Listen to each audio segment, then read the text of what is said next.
program is provided by an independent producer solely responsible for its content. The opinions expressed do not necessarily represent the views of this station, its staff, board of directors, or underwriters.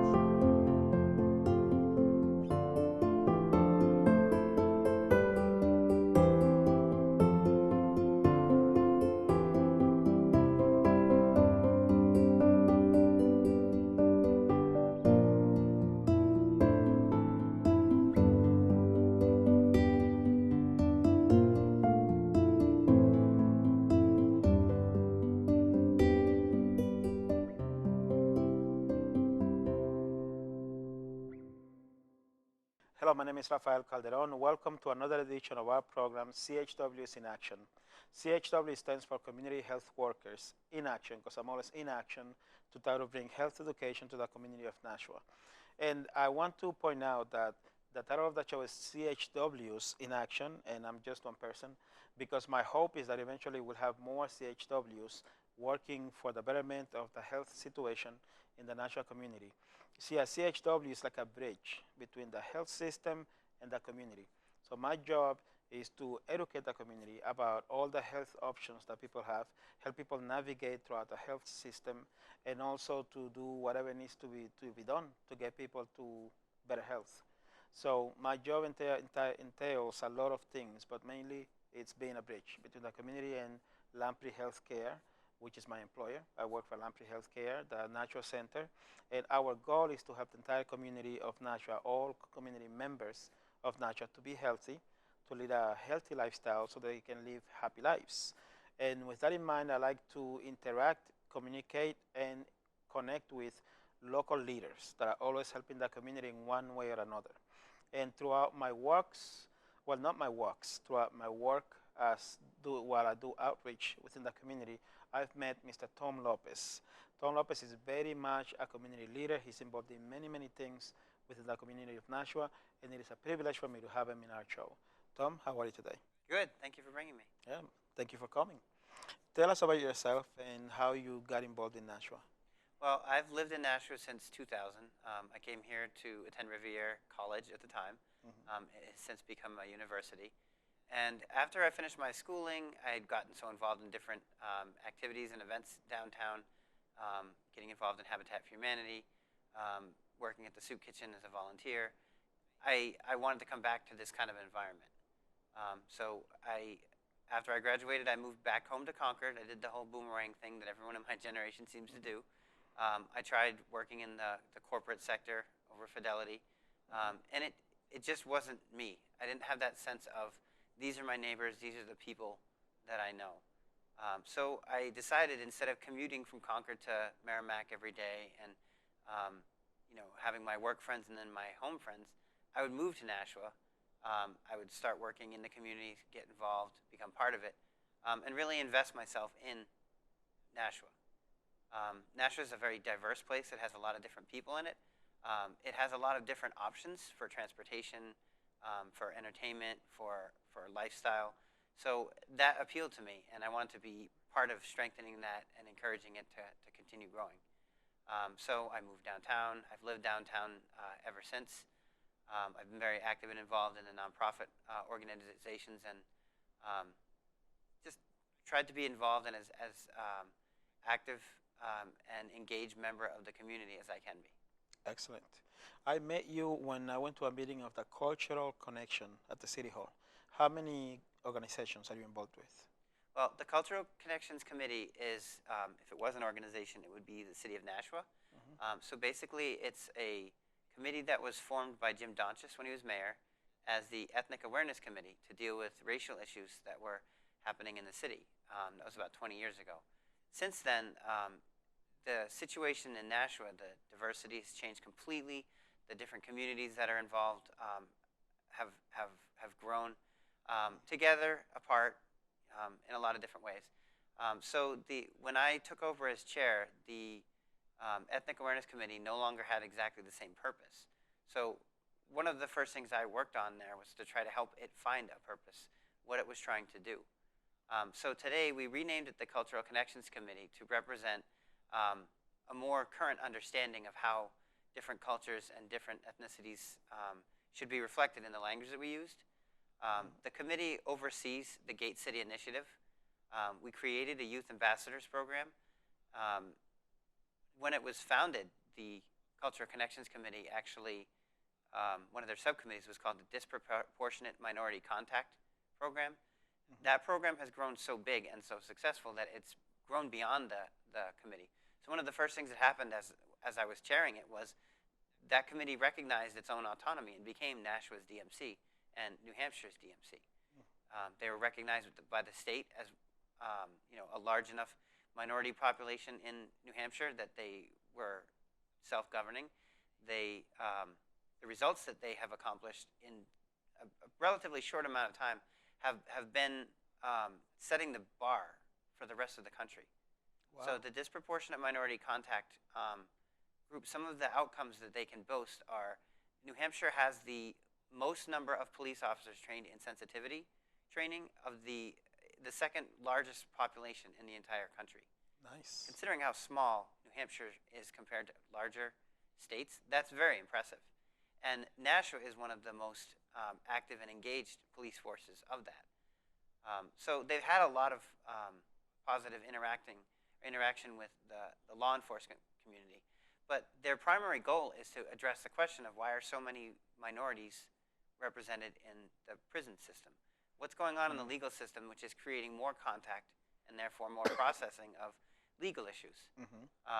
So to that end, they focus on youth. And Nashua is the only city where the youth contact rate, the minority youth contact instances, is going down. Really? So on the national level, the amount of youth being arrested and incarcerated and ending up in the legal system is going up. Nashua is the only one where it's going down. Nice. All of that started with the Cultural Connections Committee, as it was back when it was first started, the Ethnic Awareness Committee, and through the leadership of the different mayors, the support of the different aldermans, and the efforts of each successive generation of committee members. Very nice. The Gate City Initiative is a subcommittee of that too. What they do is they work with the refugee resettlement programs here in Nashua, Accentria, which used to be called Lutheran Social Services, and then also the New Hampshire International Institute.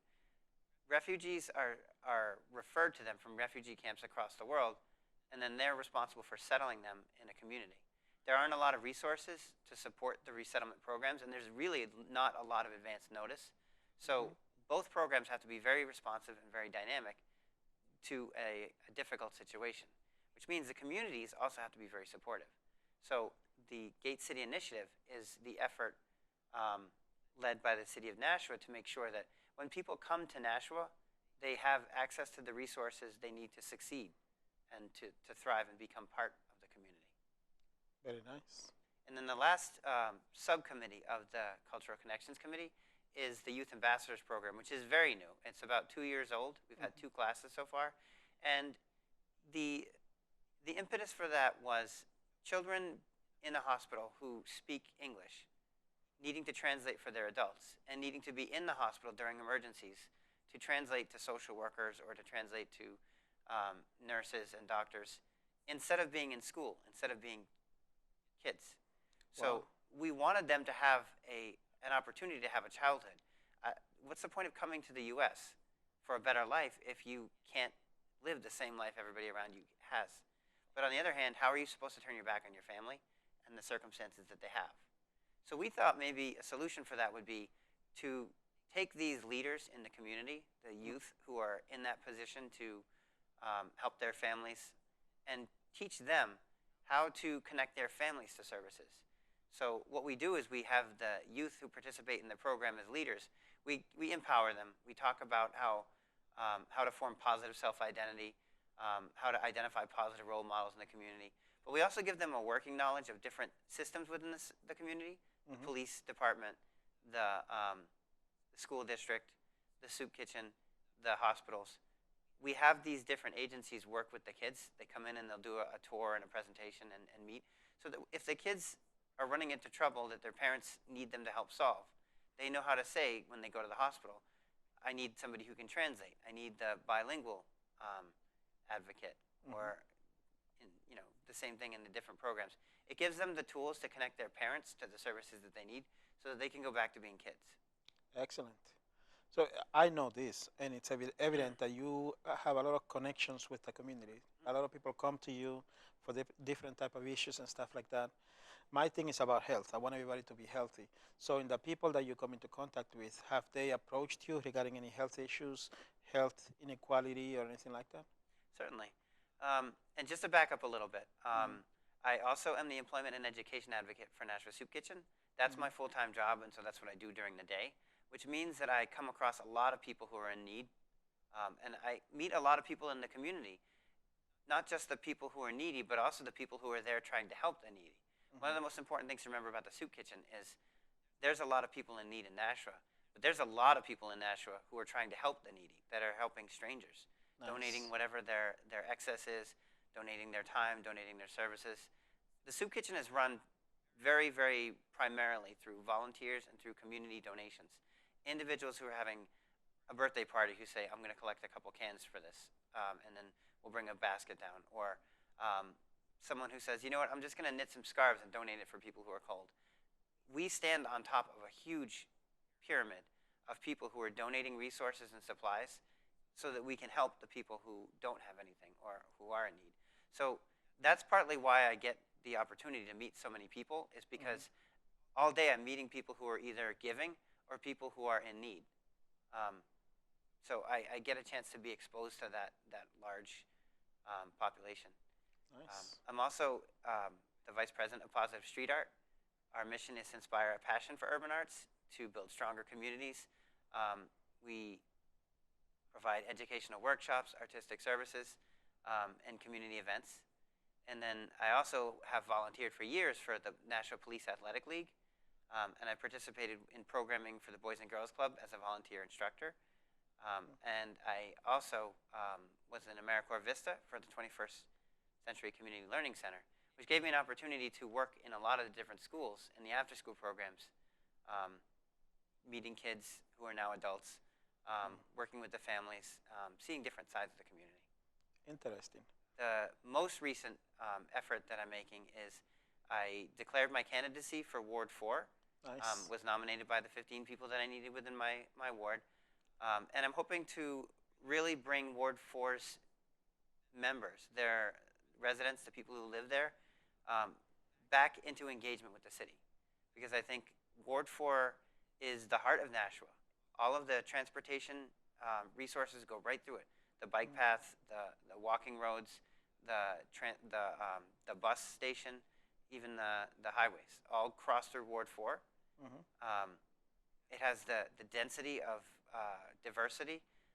It has a whole spread of socioeconomic categories. It's the center of Nashua. It's the heart of Nashua. And I think often we look at the downtown as the only element of it and can overlook the residences on either side. So having worked with people for the past 10 years in different capacities and being involved in different school groups, different education groups, helping people look for jobs, trying to just live my own life and get my own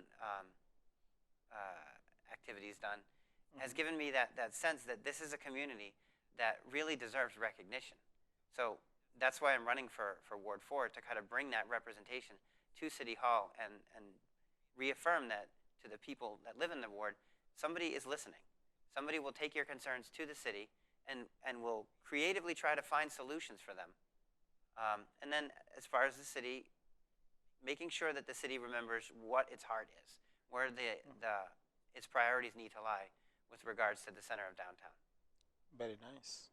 So then going back to the question of health issues, because when I do my outreach, people come up to me mainly in the Nashua Public Library area. That's where I do most of my outreach, but then I go to many other places. So I figured if people come to me and I do like some of the time that I spent from my job doing outreach, and you're 100% out there. I mean, I want everybody to be healthy, but I have heard that there's a lot of health disparities, health inequalities in Nashua. The people that you work with, have you noticed that? Have they come to you? If you consider health from a scientific perspective, it's the efficiency of your metabolic reactions. But if you take a slightly more useful definition and you consider it a person's ability to adapt and a person's ability to self-motivate, self-direct, self-govern, then I meet a lot of people who have one or the other. I meet a lot of people who have the strongest will, the most sincere intent and motivation to change their life for the better, but they don't have the resources to adapt. Or have people who are extremely adaptable, have all kinds of possibilities or friends or education background, opportunities, but they don't know which direction to go in. So I think health is a component of knowing what resources are available and then having the access to them. In terms of health disparity, I think access to healthcare is a major factor, and then awareness of what the resources are in terms of health is another factor. There's been a lot of discussion about healthcare access in the recent years, leading to Obamacare and universal healthcare and those kinds of discussions. And one of the prevailing arguments that was made was people are going to the emergency room because they don't know that the emergency room isn't the only room. They don't know about the other resources they could be using, like urgent care clinics or preventative care strategies, that kind of thing. And then the other part is when they get to the emergency room, if they don't have the resources to be seen or to get the follow-up care, they can only keep going in an emergency rather than taking the steps necessary to prevent poor health from emerging. Right. And that's what I want to do. See, I want to educate people on, well, not only not to go to the emergency room in the event that they have a problem, but to know what the choices are. A lot of people don't know that Lamprey Healthcare has a number that you get, the main number of the clinic, that you can call and you can say, I have a problem, and you can call 24 hours a day. And of course, if you have an emergency, whoever responds that answers the call is going to tell you go to the emergency room. But sometimes you can walk people through situations, and they don't have to end up going to ER. Because what happens is, from the people that I talk to a lot, they go to ER and they have a minor situation per se, and they have to wait for a little bit because hospitals are busy. And then on top of that, then they get a huge bill, and they don't understand how come am I getting this huge bill? I was only there for a couple of hours, or they didn't do this much, or so on, or what have you. So part of my desire and the reason for having this TV show is to let people know what their choices are. Do you know the number for that access line? I do know the number. In fact, let me see. We have a main number at Lamprey, and I'll give you, I have, let's see, people can call me at 603-816-7131. That's my direct number. Because when I work with people, I do it more on a one-on-one basis. I don't use the main number, so I don't know it from the top of my head. But I will. Well, a solution might be, because it's difficult to remember an entire number, to use the 211 number. Okay. So 211 is meant to be a universal information line for nonprofit organizations. The United Way sponsors it, supports it, organizes it. If people can remember to call 211, they can ask for a Lamprey Health Clinic. They can get the emergency screening line, or just the consultation line, which is what I think you're describing. So they'll have access to that information of, where do I go for treatment?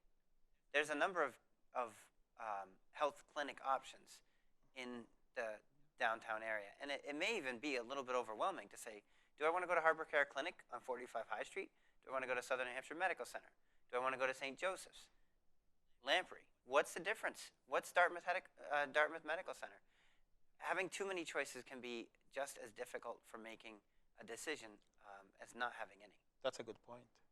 So then the idea would be to educate people on that, to know exactly where to call. Or at least some people are able to process all this information and quickly make a determination and a decision. But some people just need a start. They just need to call 211 and then talk to somebody. And once they're working with a person who can help them navigate where they need to go to, they can take it from there. Okay, that would make sense. Because one thing that I want to do is I want to find a way to go to different places where people congregate. Like I've been to the soup kitchen, and I haven't done clinics, but I want to be able to do clinics, to go in and let people know what's available. When I go to the Natural Public Library, I set up a display table, and it has the Lamprey information and everything that anyone could need to know what we do, and I provide information. And people go there, and they tell me, well, I didn't know this and that were available. And I asked them, well, have you been to different places? And they said, no, I just go to the ER because that's the only place that I know. So I'm trying to learn how to be better, more useful to the community. And it can be challenging because there's a lot of different places that people go to. The soup kitchen is a great hub for anybody who's hungry, who needs to eat, and a place where people who don't have anywhere to stay can go to get information on, the different shelters and emergency services and supports. Mhm. But we're not the only place people go for those things. There's other pantries like the Main Street Methodist one or Corpus Christi. There's other shelters that are run by different organizations because there's a lot of different people working on the same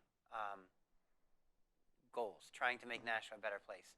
And we all work together very closely through the continuum of care and through other different organizations that basically their job is to just make sure that all the agencies that are involved are talking to each other. But the individuals who use those different places, the individuals who live in different communities and different neighborhoods, they need to break in first, and they need to be able to find out where everybody else is going. So going to a large variety of places like the library is a good universal location for anybody who's interested in self-education, anybody who might be going to school. The soup kitchen is good, as we talked about, for people who need to eat. The adult learning center might be better for somebody who's going for education as an adult. Or there may be people over who don't go to any of these places, but know in their neighborhood who can they talk to about getting this or help with this or borrowing from this. I was talking to a guy at the farmer's market 2 weeks ago, and he was somebody that I do the community garden on the Heritage Trail, and his son, Damien, used to always be there and offer to help, and he just was really interested in everything that was going on there. And I saw him at the farmer's market, and I was standing there with Paul Shea, who's the president of Gate City Gardens. And Paul was like, Damien, we haven't seen you there for a long time. Where'd you go? And Damien's father explained that they moved. They went to across town because there was something went wrong with the housing situation that they had. I guess the landlord couldn't keep it up, or whatever the reason was, they had to move out quickly. So he relocated to another place. So me coming from the soup kitchen, I asked, did you have help with the relocation? Are you doing all right financially? Because I know they don't have a lot of money. And I want to make sure, naturally, as far as I'm concerned, that they know what resources I know of. Because I know a lot of solutions that could work, so I want to share those. So he was like, no, actually, I'm fine. I relocated using the money from the bikers club that I'm in. They helped me out. They pitched in. They have a resource for this. They do this all the time. So I've been working in social work for 9 years in Nashua. I know a lot of agencies and a lot of solutions. I can walk somebody who's got nothing into a situation where they are now self-sufficient. And I had no idea what was happening. So that's the opportunity that exists in a place as diverse as Nashua. People have been solving problems here for years, and they've all come up with different solutions and different strategies. So the more people you talk to, the more outreach you do, the more solutions you'll find that other people have figured out. I like that. What is your vision for Nashua? A healthy Nashua. So if we go back to that definition of, for an individual, a healthy individual is somebody who can adapt. A healthy individual is somebody who can self-manage. I think Nashua can adapt. Nashua can self-manage. I've been working on a mural for the French Renaissance Park area, and the first section of it I did was the history of Nashua, and then the second part that we've been working on is different French-Canadian businesses. It goes with the theme of the park. It celebrates the French heritage. But as a newcomer to Nashua, relatively speaking, I took it on myself to really get to know the history of Nashua, to consult with all of the known historians, to talk to the people on, you were from Old Nashua on Facebook, to go to the Hunt meeting room at the library and read all the old books and accounts of Nashua, to try to find as much visual imagery that I could for the murals, but also to try to read the history and figure out what the context of it was. I recently went on the lantern tour that Alan had going downtown, and what I found about Nashua is, first of all, in a little bit of a comforting way, it's not that difficult from where I grew up, or different from where I grew up. I grew up in Pembroke, New Hampshire, which is next to Pennacook, and we actually shared a lot of families, because Nashua and Pembroke have strong French-Canadian roots, and some of the characters in both histories are the same. But Nashua has always been a crossroads. whether it was because it was the Daniel Webster Highway and they were running stagecoaches up and down it, whether it was because the waterway was here so they could ship textiles back and forth, whether it was the railroads. People have always been coming and going through Nashua, which means you've always had new populations, new communities, new comers to Nashua. Nashua has always adapted to that, whether it was the French Canadians moving in, whether it was the Irish coming out to that, or the Greeks, or the Hispanics, or the Indian. The different communities that have come to Nashua, Nashua has adapted, and its history has evolved and been enhanced each step of the way by the stories that these people bring into the community. So I think Nashua has done a great job in adapting. Nashua has also been very self-managing. As long as Nashua continues to have representation in City Hall that represents the people in their neighborhoods, the residents, the people who live in Nashua, the people who work in Nashua, as long as their needs are being met and represented by the government, Nashua will be healthy because it will be able to adapt and it will be able to self-manage. So my vision for Nashua is to keep it healthy, make sure that everybody who is in need has enough people who are willing to give, that there's a balance and they're able to have the resources they need, that enough people who are looking for solutions have enough people who have done this before and have the experience to be able to say, here's some new ideas, here's some things that have worked for other people. What do you think you can do with it? Excellent. See, we are a library of information. Okay. If someone wants to have any questions for you, if they want to reach out to you, how can they reach you? Well, you can always email me. Tom Lopez, ward4@gmail.com is my email.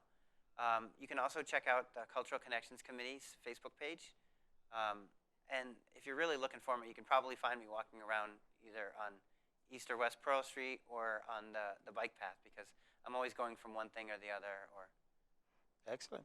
And that's one of my intentions, is to make sure that I am physically available to people who need to find me. It doesn't help to have representatives if you can't tell them something's going wrong. Very good. Tom, it's been a pleasure to have you on our show. I truly appreciate it. Okay. And thank you for watching. We appreciate your time. My name is Rafael Calderon. I'm a CHW. I'm a community health worker. I work for Lamprey Healthcare. This TV show is to help you live a healthy and happy life. Thank you for watching. Have a nice day.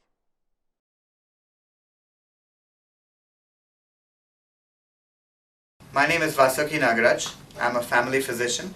I have been with Lamprey Healthcare for the last 7 years, and for the last 3 years I've been the medical director of the Nashua site. After I finished my medical schooling in India, I came for a master's degree in public health in Texas A&M, after which I joined my residency training in Maine. During my residency, I primarily cared for patients with no insurance or patients with Medicaid, which gave me a lot of personal satisfaction. And I wanted to continue working with this mission going forward as well. I heard about federally qualified health centers were a good place to provide care to such patients and to continue the mission. And Nashua, I realized, was a great place to raise my family. And there was an SQHC in Nashua. Lamprey Healthcare had a site in Nashua, as a result of which I came and started working here. I haven't left since. Lamprey Healthcare offers a full range of primary care services. Pediatric care to infants and children of all ages, comprehensive care to adults of all ages, acute care as well as chronic disease management, prenatal care, gynecologic care, as well as behavioral health services. In addition, we have a teen clinic where teens can come in and have their questions answered as well as get their care. We also help our patients with medications with various programs. Medications, as you know, are getting very expensive. We have a medication assistance program through which we are able to get our patients expensive medications such as insulin as well as inhalers at a very nominal cost. We also have a 340B program with the Walgreens Pharmacy, wherein as a federally qualified health center we get certain savings and we're able to pass these savings on to our patients.